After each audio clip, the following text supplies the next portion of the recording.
Hello guys, bienvenue chez La Doua. It's about everything. Et cette fois-ci, on va direction de Madrid. Espagne en Madrid. Donc, on va là. Parce qu'actuellement, il y a un influenceur congolais, donc un très grand influenceur, un philanthrope, qui aussi a beaucoup d'argent. En tant que tel, il montre sa richesse. Il a beaucoup d'argent. Il a été béni. Et cette personne a été arrêtée avec près de 200 kilos de farine blanche. On comprend le terme farine blanche, c'est quoi? Ben oui, il a été arrêté avec ça. Et qu'est-ce qu'on peut déjà comprendre? Tout ce qui brille n'est pas de l'or. Tu sais, des fois, ce genre de personnes, on va les voir s'afficher, se présenter sur les réseaux en étant voici comment Dieu m'a béni, comment je suis bien, comment je suis ci, comment je suis ça. Et derrière le tout, le diable est un menteur, hein? Ce que le diable te donne aujourd'hui, demain, il va te le reprendre. Bref, c'est ça qu'on peut comprendre. Donc, ne stressez pas avec votre vie, dans votre condition, ce que vous êtes. Bref, dans tous les cas. Ici, oui, il se présente comme étant un entrepreneur et tout ça. Et là, le système européen, l'Espagne l'ont mis là. Et puis, je me dis, on se pose la question, est-ce qu'il était tout simplement une mule dans le système? Parce que s'il s'est fait prendre avec ce type-là, qui se déplaçait comme ça, c'est comme, pour ce genre de transaction, c'est une erreur de débutant. Était-il une mule dans le système? Vous savez, comme on le faisait juste transporter les choses comme ça, pas important. Ou est-ce un coup monté? Ou est-ce un piège dans son entourage qu'on voulait le faire tomber directement et puis s'est fait prendre? Ou peut-être que lui-même, il avait déjà l'habitude de transporter ce genre de choses, il se faisait pas prendre, il s'est dit, ah, comme je me fais pas prendre habituellement, let's go, let's try it again. Et puis des fois, on joue avec la chance. On s'est pas fait prendre une fois, pas deux fois, pas trois fois, et on y va. On y va, on regarde le tout, direction de Madrid, le Congo, vous êtes là. RDC Congo, allô, vous êtes là. Doha est là aussi. On y va. It's about everything.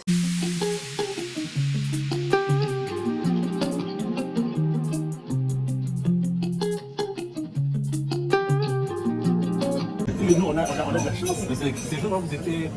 Moi, la King Mongola, vous vendez les pétroles. Moi, je vendais le pétrole, j'étais vraiment la King Mongola. Moi, je faisais la King Mongola, King Mongola. Et aujourd'hui, quand je reste moi-même, donc ça m'a fait du bien. J'ai dit, oh, moi, King Mongola, il peut y avoir de maison partout. Il a été ramassé à zéro de te faire un. C'est l'affaire du choix aussi. Ok, waouh, félicitations, mais c'est. Ah, vraiment, c'est inspirant d'entendre ça. Ah, yeah. Tel que mentionné, Eric Mandala Kisenga, entrepreneur et influenceur congolais, celui qui nous parle, qui nous donne des conseils, qui parle à la jeunesse, qui parle aux gens, aller vers l'action et tout ça.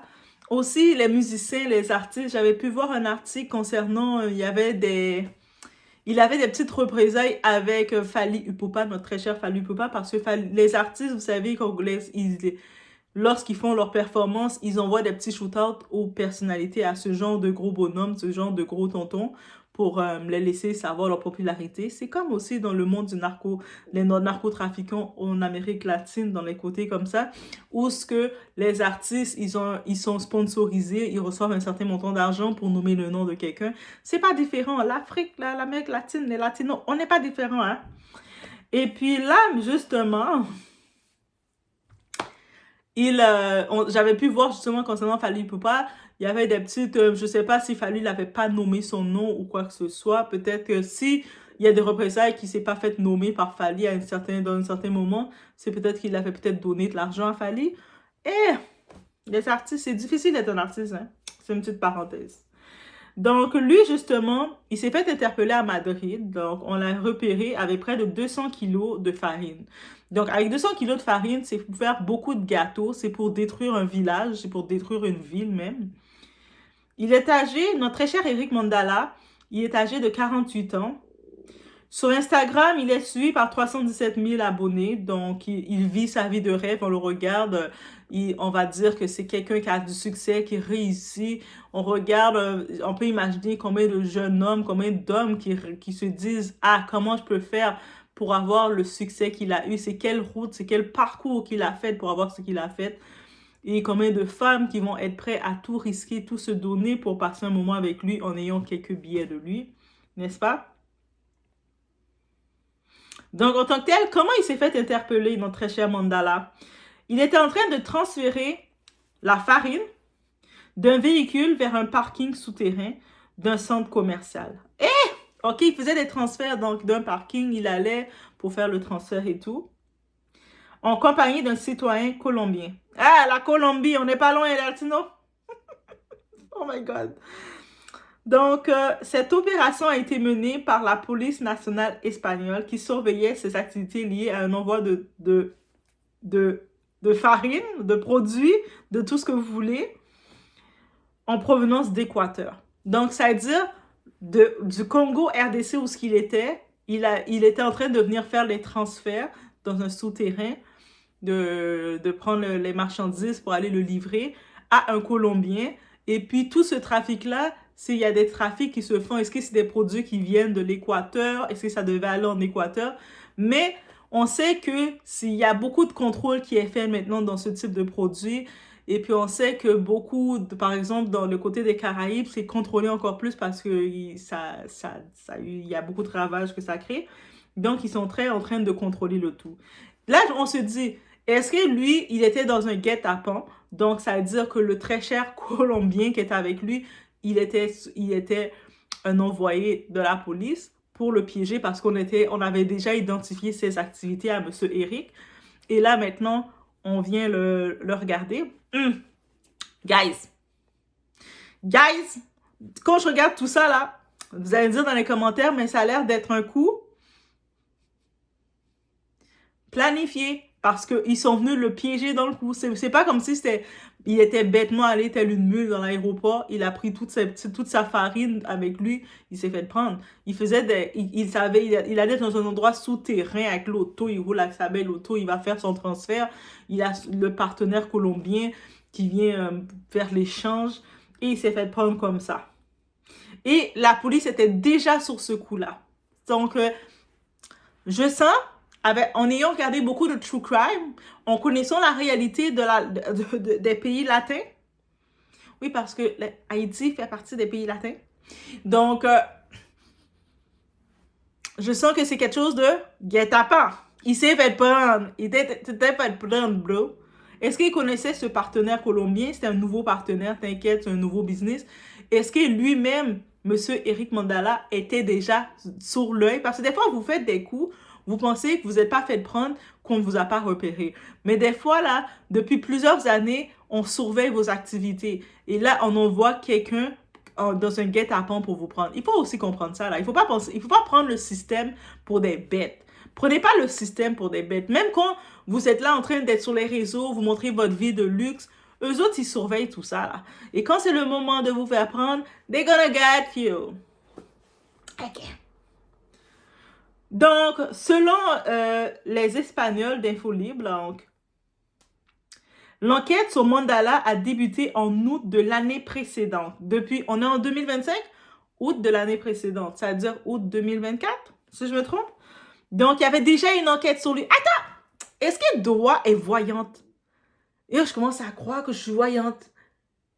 Et s'il y avait une enquête sur lui, ça veut dire que même lui était au courant qu'il y avait une enquête sur lui. Parce que quand il y a une enquête sur toi, tu es au courant. Tu reçois des avis, il y a des appels, on te surveille. On surveille tes proches, ton entourage, tes déplacements. Ça veut dire même lui était au courant.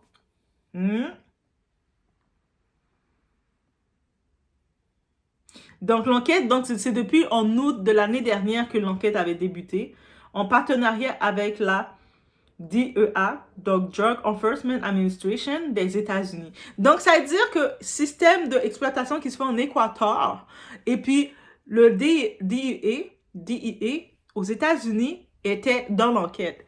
Les Américains sont jamais loin, hein? They control everything. Vous venez Équateur, là, c'est dans la cour des Américains en passant. Le Congolais, hein? Les autorités espagnoles avaient suivi un envoi de... Vous savez c'est quoi? La farine, là. Mais c'est pas de la farine pour faire des gâteaux. Allez pas commencer à aller commander cette farine-là pour faire vos gâteaux, là. Ça va pas être bon. Qui était arrivé par le port d'Algeciras. Lors de leur intervention, la police a découvert dissimulé dans 171 paquets cachés dans un compartiment secret d'une fourgonnette. Donc, ils avaient toutes mis 171 paquets. Donc, les personnes qui ont pris le temps de préparer c'est du travail, ça. De préparer le tout, de le peser, de le mettre de le cacher dans la fourgonnette. Tout était au courant. Ils étaient au courant de ça. Ah, je vous dis, tu étais sur enquête. Donc, on voulait on attendait te faire tomber. On envoyait un guet-apens pour toi et tu as mordu à l'hameçon. C'est comme si les souris, vous voulez attraper une souris, vous mettez un piège.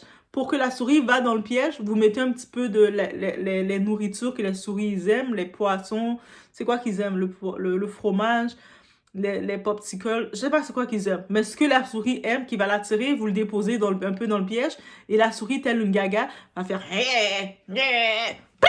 elle prend, et puis on entend crier. C'est comme ça qu'on t'a piégé. En plus de la...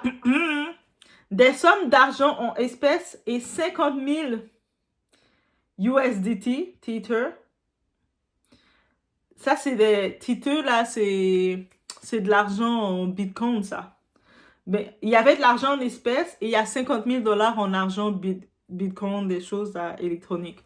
Ça aussi, c'est une chose importante, parenthèse, à vous dire. Vous savez, des fois, il y a beaucoup de monde, surtout dans le monde maintenant criminel, qui font leurs transactions avec l'argent électronique en se disant c'est pas retraçable. C'est commercialisé, tout est retraçable. Arrêtez de penser que c'est pas retraçable. Je sais pas comment on peut vous dire que c'est pas retraçable. Oui, c'est retraçable. Donc, l'argent qu'il avait, c'était pas un gros montant, parce que sinon, il l'aurait mentionné. Mais ils ont dit qu'ils ont trouvé 50 000 USDT, les titres. Ça, c'est de l'argent Bitcoin, tout ça, l'argent électronique. Ont été saisis lors de l'arrestation. Les enquêteurs suspectent que les activités de Mandala à Dubaï pourraient être liées à des réseaux de narcotrafic, mettant en lumière la complicité des opérations de trafic entre l'Amérique du Sud et l'Europe. Ça, il va prendre prison. C'est-à-dire, c'est le système congolais, vous n'allez rien pouvoir faire pour lui. Vous n'allez rien pouvoir faire. Où est-ce que vous deviez libérer, les Congolais, vous avez libéré l'enfant qui était américain, qui était venu tenter de faire un coup d'État chez vous. Où est-ce que vous allez rien pouvoir faire pour lui? Parce que là, c'est relié. On parle de l'Amérique du Sud. L'Amérique, c'est dans la cour des Américains. Donc, on dit que les Américains, le DEA, était déjà sur ton cas, Eric. Et l'Europe. On parle même de ses activités à Dubaï. C'est-à-dire même Dubaï, ils sont au courant de ce que tu es. Ils ont donné la liste de toutes tes sorties. Parce que Dubaï, quand vous venez à Dubaï visiter, ils prennent votre passeport, ils regardent tout là. Donc, c'est-à-dire même eux, ils ont contribué face à toi. Et bro, c'était un guet-apens pour te prendre. Donc, notre très cher Eric Mandala, il est né en République démocratique du Congo. Mandala se présente comme un homme d'affaires prospère, ayant fondé une entreprise de transport à Nairobi, et il possédait même une chaîne de télévision connue sous le nom d'Univers Coupe Télévision à Kinshasa. En 2020, il a acquis un appartement de 222 mètres carrés dans la célèbre Burj Khalifa à Dubaï, reflétant son statut d'influenceur et d'entrepreneur. Donc déjà, on a pu voir les grands titres de tout ça. Qu'est-ce qu'on peut déjà comprendre? Que toutes les acquisitions qu'il a faites, même quand il a sa chaîne de télé à Kinshasa, ils sont au courant. Si vous pensez que c'est juste ça se passe en Afrique, ça reste à Kinshasa, le DEA, les États-Unis sont dans ton dossier. C'est-à-dire que même quand tu es allé posséder un appartement, une tour à Dubaï, à Burj, tu te dis, ah ben Dubaï, États-Unis, ils vont pas me calculer. Les États-Unis, ils sont dans ton dossier. Pourquoi ils sont dans ton dossier? Parce que ça touche l'Amérique du Sud, la cour des Amériques. Hey girl, bro. Et là maintenant, c'est encore plus grave. C'est là qu'on voit comment les grandes puissances, elles ont l'union entre elles. Quand il s'agit de quelqu'un qui veulent mettre en dedans, comment ils ont une puissance ensemble.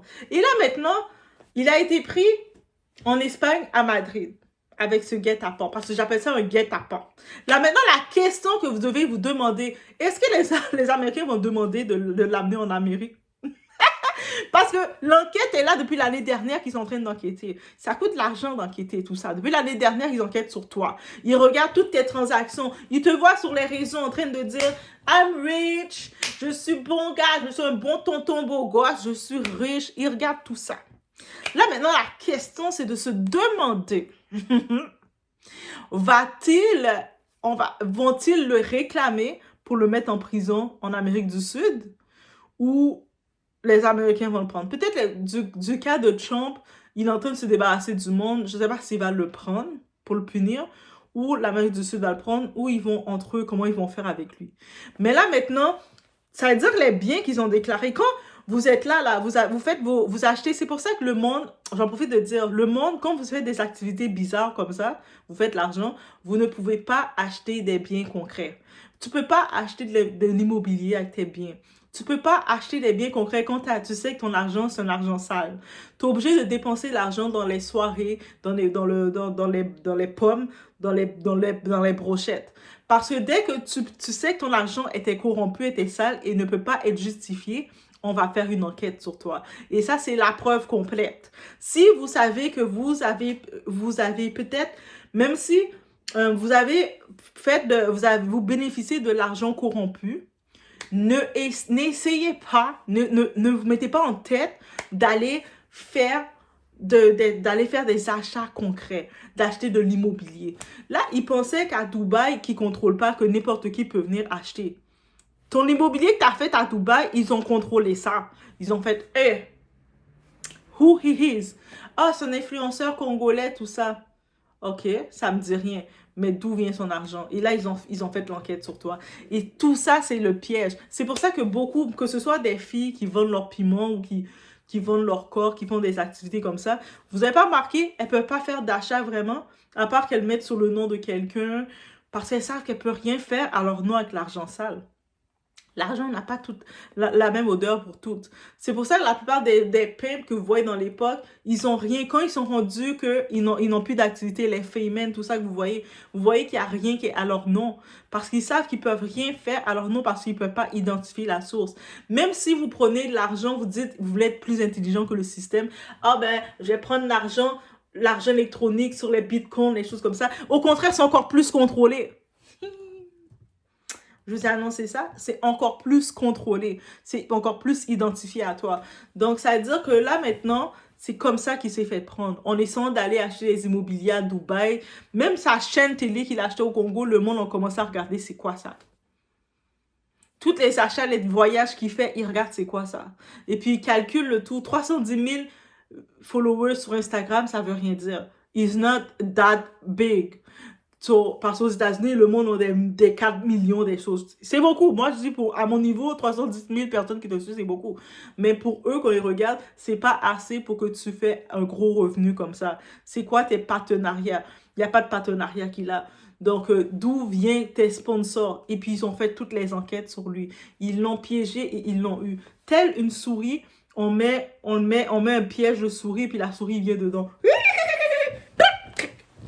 C'est comme ça qu'on l'a eu. Donc là, j'ai trouvé ça bien concret parce qu'il faut se rappeler.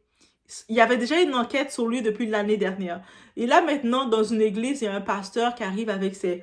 Comment je vous dis, tout est exposé, éveillé. Et là, on va voir les religieux dire en mode, ah, vous voyez, on avait déjà fait une chose sur lui. On avait déjà prédit qu'une chute allait arriver, de faire attention. Non! Le type, peut-être, il connaissait déjà ce pasteur-là et puis il savait déjà qu'il était sur enquête. Parce que quand tu es sur enquête comme ça, tu le sais que tu es sur enquête. Bro, tu le sais. Tu reçois des appels, tu reçois des lettres, des mises en demeure de temps en temps. Du monde essaie de t'appeler. Tu comprends que tu es sur enquête. Et même toi, c'est pour ça qu'il y a du monde, quand ils sont sur enquête, ils essaient de quitter le pays, de partir. Ils sont sous pression. Donc, il a probablement, le pasteur en a profité de faire du buzz, dire « J'ai eu une révélation. » Oui. J'ai eu une révélation sur Monsieur Eric Mandala que non. Et là, tu vas voir le monde qui vont faire ouh. Je vous laisse écouter la révélation. L'église. Ah, les églises. Le Congo. Vous avez des révélations comme ça. Dans la révélation, il faut dire c'est quoi que Doha va manger. Ce matin, quand je priais, je me levais difficilement. Dieu m'a dit, prie pour Eric Mandala. Prie pour Eric Mandala. Et tu demanderas qu'il soit là s'il est possible. Que le pasteur Ken puisse le oindre. Et Dieu m'a dit que le pasteur Ken puisse les gronder. En lui disant, tu es le futur Dangote du Congo. Et j'en profite de dire, là maintenant qu'il vient de se faire prendre par le filet, c'est pas par le système congolais qu'il s'est fait prendre. Il s'est fait prendre par le côté européen, mais l'enquête sur lui était supervisée et contrôlée par les Américains, DEA, américains. Parce que il est venu faire son argent piaffer dans la cour de l'Amérique latine, de l'Amérique du Sud. Et dès que tu viens en Amérique, là, les Américains, ils sont là, ils sont comme ça. Hein? Qu'est-ce qui se passe? Donc, ça veut dire, là, c'est un autre niveau. Là, maintenant, pour peut-être alléger sa peine, parce que de ce qu'on l'a mis pour ce qu'il a, c'est une grosse peine maximale qu'il va avoir. Donc, je suis presque certaine que si on lui demande de négocier sa peine pour alléger sa peine, parce qu'il ne faut pas oublier, il a 48 ans, il est papa, il sait que c'est compliqué, on va saisir tout ce qu'il a. Pour alléger sa peine, je ne serais pas surprise qu'il nomme le nom de certaines personnes. Il va nommer le nom de certaines personnes parce que est-ce que vous pensez que dans le cercle où il est tout seul? Non. Est-ce que vous pensez qu'il est le pire dans tout ça? Non. Donc, il y a des Patrick Bolona, Adolphe Mouteba, Willy Mosheni, David Mangaya, Patrick Bakala, Didi, je sais pas trop quoi, bref. Et j'en passe. Mais il y a d'autres noms qui va devoir, s'il veut alléger sa peine, comment ça fonctionne. Parce que dans ce genre de choses, quand on fait une enquête sur toi, on va toujours prendre le plus faible du noyau, parce que c'est un noyau. Il n'est pas tout seul. Ils vont prendre le plus faible du noyau. Oui, Eric Mandala, c'est probablement dans les plus faibles du noyau. C'est pour ça qu'il s'est fait prendre. On a fait un guet-apens. En prenant le plus faible du noyau, celui-ci, il va exposer les gros noms qu'ils veulent. Parce que dites-vous que s'il y a ça qui s'est passé, que les Américains se sont mêlés, que Dubaï l'a signalé qu'il a fait des achats, ça veut dire qu'une chose est sûre, il y a un gros nom qu'ils veulent là-bas au Congo. Maintenant, les Congolais, je vous donne la parole. Et il y a des Congolais qui partent sur la chaîne Doissin. Je vous donne la parole de me dire les gros noms. De faire des suppositions. Parce que dites-vous qu'il est connecté avec un gros nom. On l'a attrapé lui pour que les autres viennent tomber. Aussi simple que ça. Eh oui, c'est comme ça que ça fonctionne. Vous allez dire, Doha, comment tu sais? Mais c'est comme ça. Il faut écouter les films, les documentaires, guys. Regardez les documentaires, là, et vous allez voir comment ça fonctionne. Mais, c'est ça. C'est ça. On accepte des deals. On accepte de... Tu sais, on veut l'argent. Tu sais, on le regardait, on a vu la richesse. Il nous a fait rêver. Il a perdu combien d'âmes? Parce que c'est ça la réalité. Combien d'âmes, combien d'hommes, combien de femmes se sont perdus en voulant faire qu'est-ce qu'il fait. En le voyant aller à Dubaï, aller acheter ses possessions, en le voyant avec sa chaîne de télé, en le voyant rouler dans ses grosses autos, en le voyant montrer la vie de luxe et faire semblant qu'il donne à la société. Ah, je te donne à la société, mais c'est l'argent qu'il donne à la société, c'est l'argent qui a détruit des vies. C'est pour ça que le bien que ce genre de personnes font n'ont aucun effet parce que c'était l'argent sale. Tu sais, c'est tous les faits qu'il faut regarder. Donc là, maintenant qu'on regarde tout ça, on sait comment ça fonctionne le système. Les personnes qui tombent comme ça en premier, c'est pas les plus forts de la pyramide. Ça veut dire que dans l'enquête qu'ils ont faite sur lui, c'est lui qui était la porte pour aller atteindre quelqu'un. Là, maintenant, on va commencer à se dire, je suis certaine qu'il y a beaucoup de personnes dans son entourage, dans son cercle, qui commencent à sentir de la pression venir. Pourquoi ils sentent de la pression venir? Parce qu'ils savent que... I could be next, or I will be next. So, donc, et moi je dis ça en riant. Et je ris pas, hein. Je ris pas. J'annonce juste la nouvelle comme une telle reporter. Donnez-moi une émission de télé aussi comme reporter aussi. Non, c'est pas vrai. Je veux pas son émission à lui, après on vient enquêter sur moi. Ok, c'est beau. Mais bref, mais c'est vraiment ça. Et puis, qu'est-ce qu'il faut comprendre? Tout ce qui brille n'est pas de l'or. La pression que ça peut donner à beaucoup. On a pu voir beaucoup souvent de jeunes hommes, d'hommes, qui ont commencé à faire des crimes, qui ont commencé à devenir féminines, à devenir trafiquants, à faire plein de trucs comme ça à cause de ce genre de personnalité. On les voit arriver. Les bandits costumés, parce que quand on le voit bien costumé, qui prend soin de lui. Hey! Hey! Ça fait rêver! Tu sais, des fois, le monde va dire, ah, les hommes avec les rastas, ils sont pas bons. Lui avait les cheveux bien coupés et tout, ça veut rien dire. Il avait même des connexions, des contacts avec les gens d'église. Hey, moi, je dis des fois, ils vont venir démanteler dans les églises, là, bientôt.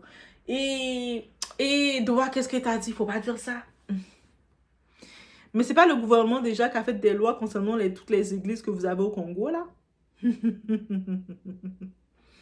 Did I say that? Yes. Donc, avec la soi-disant, le prophète que j'ai fait une prophétie sur M. Eric Mandala, je sens que... il était au courant qu'il y avait une enquête sur lui. Entre eux, dans les backstage, ils se parlent, il était au courant. Quand lui, depuis l'année dernière, qu'il savait qu'il y avait des enquêtes sur lui, juste par les Américains, il était au courant. C'est peut-être pour ça, lui, il a accepté ce deal-là, parce que c'était un deal souterrain, d'aller dans une fourgonnette, comme dans les films. Vous savez, quand vous regardez les films comme ça, c'est tel un film. Et lui, il se voyait l'héros du film. Moi, je suis un héros. Ça va se faire correctement. Tu vois, pour faire plus cliché comme jamais, ils ont mis un Colombien. Les Colombiens, on vous donne toujours ce rôle-là. Moi, je vais commencer à dire aux Colombiens, prenez d'autres rôles. Faites les Péruviens pour ce rôle-là. Pourquoi c'est toujours vous, les Colombiens, qui avez ce rôle-là? Ça devient tellement cliché que ça devient fatigant. Et puis, vous prenez prendre encore, vous voyez le Colombien qui vient, ah, moi c'est Pedro. On va faire la deuil ensemble. Oh là. Oh my God. Quand tu regardes ça, j'ai dit, oh. Non, pour de vrai, les Colombiens, prenez d'autres rôles. Non, moi là, je commence à être fatiguée avec vos rôles qu'on vous donne. On vous donne toujours le même rôle. Ça veut dire qu'eux autres, ils font des enquêtes et le même rôle qu'ils ont, quand ils ont des rôles comme ça, de passeurs, de choses comme ça, c'est toujours un Colombien. Mais je suis fatiguée pour vous. Je suis vraiment fatiguée parce que la Colombie, il y a plus que ça à offrir. Non, le monde va dire de moi, pourquoi t'es contente? Non, je suis pas contente. Non, mais c'est vrai, je suis vraiment fatiguée pour les Colombiens. On les donne toujours des vieux rôles.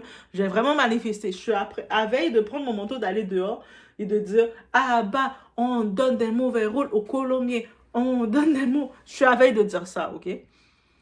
Mais bref. Mais peut-être ils aiment ce rôle-là aussi. Mais là maintenant, qu'est-ce qui est arrivé? C'est pas un hasard. Tout ce qui brille n'est pas de l'or, et si on peut retenir. Tout ce qui brille n'est pas de l'or. Tout ce qui brille n'est pas de l'or. Et répétez-le jusqu'à ce que ça devienne une chanson dans votre tête. Et puis, méfiez-vous des apparences. Méfiez-vous des offres. C'est ça qu'on voit quand le diable, il t'offre et quand Dieu t'offre. T'as pas besoin d'un prophète pour te prophétiser ça. Ça, c'est quand tu déclares le discernement dans ta vie. Même quand on l'a pas, le discernement, on l'a pas naturellement. Il faut le déclarer, discernement. Et tu le vois. Que il achète ça, mais il essaie avec l'argent du diable, que le diable a donné, il pensait pouvoir acheter une maison à Dubaï sans problème. Ça a été l'élément déclencheur. Ils étaient au courant de toutes ces activités au Congo, ils n'ont pas réagi. Qu'il a acheté sa chaîne de télé, qu'il fait son riche au Congo, ils n'ont même pas calculé combien de maisons. Je suis sûre qu'il a déjà construit plein de maisons au Congo. Ils s'en foutent, ils n'ont pas calculé, ça ne les touche pas. Mais dès qu'il est allé, audacieux qu'il est, il est allé acheter dans la tour à Dubaï. Là, ils ont fait « Ah !» Ils sont venus pour lui. Aussi simple que ça. Et c'est ça qu'il faut comprendre. Si vous faites vos activités comme ça, allez pas commencer à construire aux États-Unis, acheter les grosses maisons pour montrer que vous êtes des gros boss. C'est là qu'ils vous surveillent. Faites comme les pasteurs. Au moins, les pasteurs aventuriers, quand ils achètent les maisons en Europe, en Occident, ils mettent sur le nom, ils se marient avec une femme européenne ou occidentale, et puis ils mettent tout au nom de leur femme, et puis leur femme est souvent infirmière ou quelque chose comme ça. Comme ça passe mieux. Faites ça aussi. Prenez une petite femme cocotte, et puis qui est occidentale, comme ça vous achetez vos maisons, vos biens là-bas. Mais avec l'esprit de grandeur que vous avez là, they got you.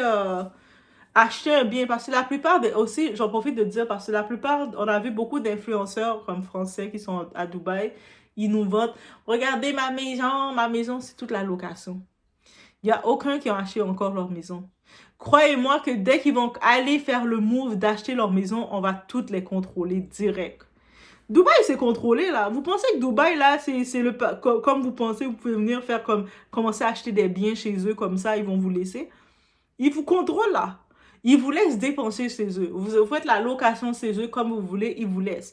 Mais vous venez arrogant, faire l'arrogance pour acheter des biens chez eux. Ils n'ont pas dit que c'est les Dubaïotes qui ont le droit de posséder. Moi, je vous ai dit, là, c'est pas juste regarder une destination, aller vouloir vivre là-dedans. Il faut aussi connaître les bonnes actions, savoir les bons moves de faire. Il aurait dû aller construire sa villa à Lagos, au Nigeria. Ça aurait fait plus de sens. On l'aurait jamais pris. I say what I say. Laisse-moi savoir ce que vous en pensez. Et l'actualité est là. Et Dubaï de l'actualité. Hein? On est là. On se voit aux prochaines vidéos. Mettez des likes de support. Mettez de l'amour, guys. On se retrouve aux prochaines vidéos.